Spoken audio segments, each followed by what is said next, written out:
Samurai Jack Season 5 Episode 4. So as we all probably guessed, Samurai Jack survived the fall from last episode, and coincidentally, so did the chain girl, which I called previously. Her name is Ashi, and it turns out she is actually the girl from the first episode in the flashback who liked the ladybug, which we saw at the end of this episode. She saw some ladybugs, and we'll get to that in a second. This episode was okay. It was more of a character relationship building kind of thing. And it was really interesting seeing Ashi completely unwilling to give up her ideals that she's been raised with her whole life, in that Samurai Jack is bad and he is the reason for her living, for her to kill him, and there's nothing else that matters in the world. So I thought that was kind of funny. I can see how some people might think it was annoying with her constantly yelling and shrieking at him. It was definitely humorous to me though. And it was funny how he was just kind of carrying her around chained up the whole time, almost like a backpack, while he fought off, because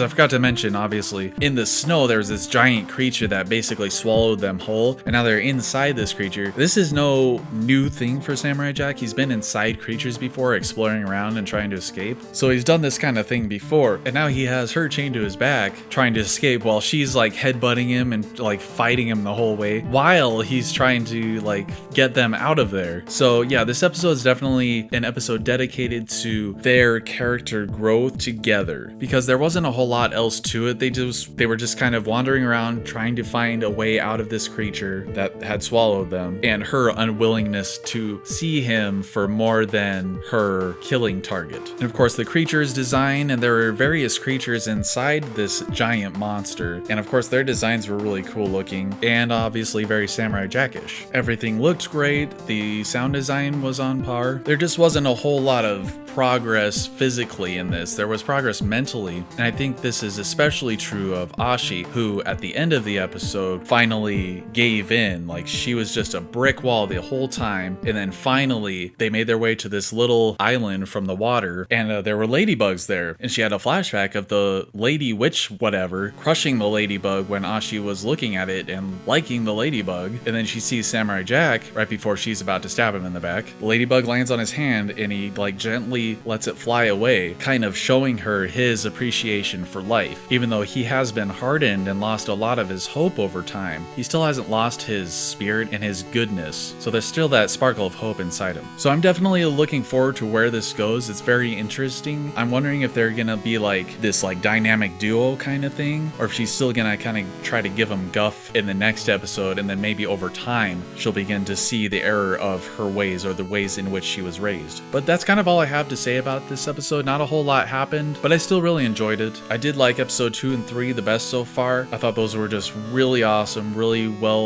full of action. This is more of a character building, a little bit less action, more adventure. But let me know what you thought of episode 4 of Samurai Jack Season 5 below in the comments, and I'll see you later.